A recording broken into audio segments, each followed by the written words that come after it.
ವಾಲ್ಮೀಕಿ ಅಭಿವೃದ್ಧಿ ನಿಗಮದ ಬಹುಕೋಟಿ ಭ್ರಷ್ಟಾಚಾರ ಪ್ರಕರಣಕ್ಕೆ ಸಂಬಂಧಪಟ್ಟಂತೆ ಇವತ್ತು ಇಡಿ ಅಧಿಕಾರಿಗಳು ಬಳ್ಳಾರಿಯಲ್ಲಿ ಓರ್ವ ಸಂಸದ ಮತ್ತು 3 ಶಾಸಕರ ಮನೆಯ ಮೇಲೆ ಇಡಿ ರೇಡ್ ಮಾಡಿದ್ದಾರೆ. ವಾಲ್ಮೀಕಿ ನಿಗಮದ ಬಹುಕೋಟಿ ಹಗರಣದಲ್ಲಿ ಸಂಸದ ತುಕಾರಾಮ್ಗೆ ಕೂಡ ಶಾಕ್. ವಶಕ್ಕೆ ಪಡೆದು ವಿಚಾರಣೆ ನಡೆಸ್ತಾ ಇದ್ದಾರೆ ಇಡಿ ಅಧಿಕಾರಿಗಳು. ಬಳ್ಳಾರಿಯ ತುಕಾರಾಮ್ ನಿವಾಸದಲ್ಲಿ 5ಕ್ಕೂ ಹೆಚ್ಚು ಅಧಿಕಾರಿಗಳು ಶೋಧವನ್ನ ಮಾಡ್ತಾ ಇದ್ದಾರೆ. ಮೂಲ ಇಷ್ಟೇನೆ, ವಾಲ್ಮೀಕಿ ನಿಗಮದ ದುಡ್ಡನ್ನು ಡೈವರ್ಟ್ ಮಾಡಿಕೊಂಡು ತಮಗೆ ಬೇಕಾದಂಗೆ ಇವರು ಯೂಸ್ ಮಾಡ್ಕೊಂಡಿದ್ದಾರೆ. ಒಂದಷ್ಟು ದುಡ್ಡನ್ನು ಬಳ್ಳಾರಿ ಲೋಕಸಭಾ ಚುನಾವಣೆ ಸಂದರ್ಭದಲ್ಲಿ ಖರ್ಚು ಮಾಡಿದ್ದಾರೆ, ಇನ್ನೊಂದಷ್ಟು ದುಡ್ಡನ್ನು ತೆಲಂಗಾಣ ಎಲೆಕ್ಷನ್ಗೆ ಕಳಿಸಿದ್ದಾರೆ ಅಂತಕ್ಕಂಥದ್ದು ಆರೋಪ. ಆ ಆರೋಪಕ್ಕೆ ಸಂಬಂಧಪಟ್ಟಂತೆ ಅವತ್ತು ಚುನಾವಣೆಯಲ್ಲಿ ಅಭ್ಯರ್ಥಿಯಾಗಿದ್ದು ಇದೇ ತುಕಾರಾಮ್ ಅವರು, ನಂತರ ಗೆದ್ದು ಅವರು ಸಂಸದರಾದರು. ಆ ಸಂದರ್ಭದಲ್ಲಿ ಕ್ಷೇತ್ರವಾರು ಹಣ ಹಂಚಿಕೆ ಮಾಡಿದರಂತೆ. ಹಾಗಾಗಿ ಯಾವ್ಯಾವ ಕ್ಷೇತ್ರಕ್ಕೆ ದುಡ್ಡು ಹೋಯಿತು ಅಂತ ಲೆಕ್ಕಾಚಾರ ಕೊಡಬೇಕಾದ್ರೆ ಅಲ್ಲಿಂದ ಗೆದ್ದಿರತಕ್ಕಂಥ ಶಾಸಕರ ಮನೆಗಳ ಮೇಲೆ ಈಗ ರೇಡ್ ಆಗಿದೆ. ಕಂಪ್ಲಿ ಗಣೇಶ್, ಶ್ರೀನಿವಾಸ್ ಮತ್ತು ನಾರಾ ಭರತ್ ರೆಡ್ಡಿ ಅವರ ಮನೆ ಮೇಲೆ. ಈ ಬಗ್ಗೆ ಮತ್ತಷ್ಟು ಮಾಹಿತಿ ನನ್ನ ಕೊಲೀಗ್ ಅಮರೇಶ್ ಅವರಿಂದ ಪಡೆಯೋಣ. ಅಮರೇಶ್, ಇಡಿ ದಾಳಿ ಇವಾಗ ಯಾವ ಹಂತಕ್ಕೆ ಬಂದಿದೆ, ಏನು ಮಾಹಿತಿ ಸಿಗ್ತಾ ಇದೆ? ಅರವಿಂದ್, ಇಡಿ ಅಧಿಕಾರಿಗಳು ಬೆಳಗ್ಗೆ 5 ಗಂಟೆಯಿಂದಲೂ ಸಹಿತ ನಿರಂತರವಾಗಿ ದಾಳಿಯನ್ನ ಮುಂದುವರಿಸಿದ್ದಾರೆ. ಪ್ರಮುಖವಾಗಿ ಸಂಡೂರಿನಲ್ಲಿ ಸಂಸದ ತುಕಾರಾಮ್ ಅವರು ನಿವಾಸದ ಮೇಲೆ ಈಗ 10ಕ್ಕೂ ಹೆಚ್ಚು ಇಡಿ ಅಧಿಕಾರಿಗಳಿಂದ ದಾಳಿ ನಡೆದಿರುವಂತದ್ದು.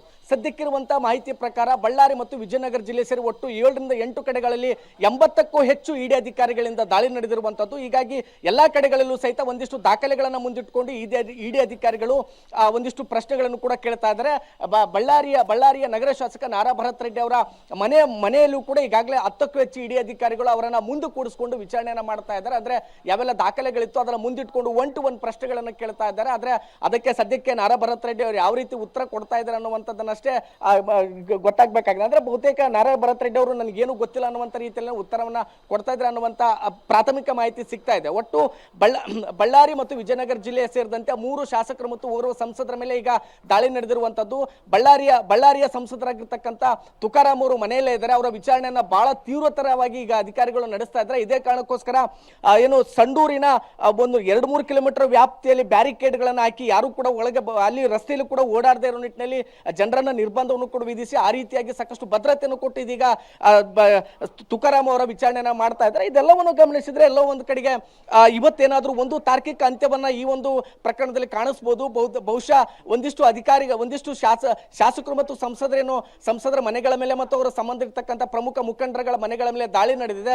ಇಲ್ಲಿ ಒಂದಿಷ್ಟು ಜನರನ್ನ ವಶಕ್ಕೆ ಪಡೆದುಕೊಳ್ತಕ್ಕಂಥ ಎಲ್ಲಾ ಸಾಧ್ಯತೆಗಳು ಕೂಡ ಇದೀಗ ದಟ್ಟವಾಗಿ ಕಂಡು ಬರ್ತಾ ಇದೆ. ಅರವಿಂದ್, ಇದೇ ಕಾರಣಕ್ಕೋಸ್ಕರ ಇಡಿ ಅಧಿಕಾರಿಗಳು ಸುಮಾರು 80ಕ್ಕೂ ಹೆಚ್ಚು ಅಧಿಕಾರಿಗಳು 7 ರಿಂದ 8 ಕಡೆಗಳಲ್ಲಿ ಬಳ್ಳಾರಿ ಮತ್ತು ವಿಜಯನಗರ ಜಿಲ್ಲೆಗಳಲ್ಲಿ ದಾಳಿಯನ್ನು ಮಾಡಿದ್ದಾರೆ.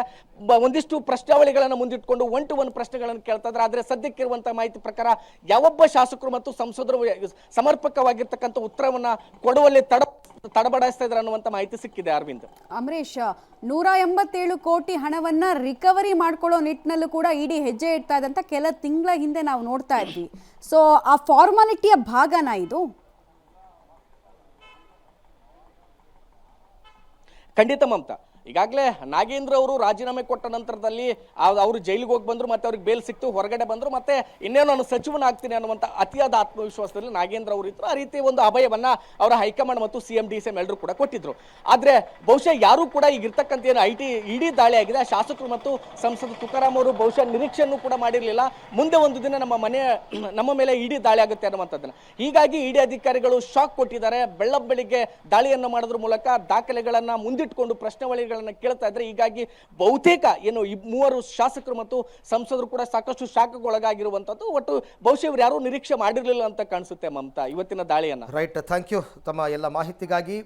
ಅಮರೇಶ್, ಮತ್ತೆ ನಿಮ್ಮನ್ನು ಸಂಪರ್ಕ ಮಾಡ್ತೀನಿ. ಬಳ್ಳಾರಿಯ ತುಕಾರಾಮ್ ನಿವಾಸದಲ್ಲಿ ಶೋಧ, ಮತ್ತೆ ಸಾಮಾನ್ಯವಾಗಿ ಇಡಿ ರೇಡ್ ಆದಾಗ ಆ ಇಡೀ ರೋಡ್ಗೆ ಬ್ಯಾರಿಕೇಡ್ ಹಾಕಿ ಕ್ಲೋಸ್ ಮಾಡೋದು ಹಾಗೆಲ್ಲ ಮಾಡಲ್ಲ, ಏಕಾಏಕಿ ಬಂದು ಅವರು ರೇಡ್ ಮಾಡ್ತಾರೆ. ಬಟ್ ಈಗ ಹಂಗೆ ಮಾಡಿದ್ದಾರೆ ಅನ್ನೋದೇ ಆದರೆ ಮೋಸ್ಟ್ಲಿ ಅವರನ್ನು ವಶಕ್ಕೆ ಪಡೆಯುವಂತಹ ಸಾಧ್ಯತೆ ಇರ್ಬೋದು, ಅಥವಾ ಅರೆಸ್ಟ್ ಕೂಡ ತೋರಿಸುವಂತಹ ಸಾಧ್ಯತೆ ಇರ್ಬೋದು.